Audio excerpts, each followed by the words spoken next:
Atika and My name is Maya Sarinanti. bye. Good morning. Please have a seat. Good morning. Thank you.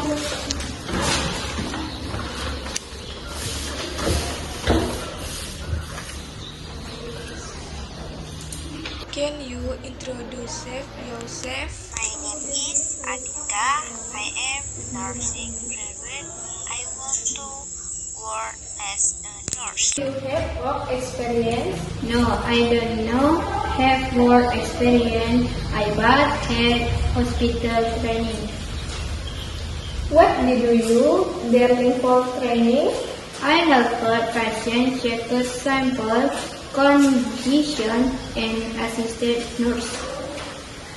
Do you treat patients?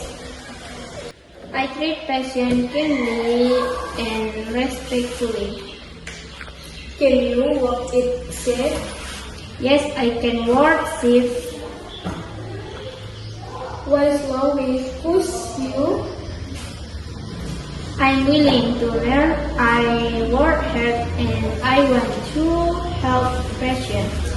Do you have any question for us? No, I don't. Thank you for your time. Thank you for coming. Thank you very much. Have a nice day.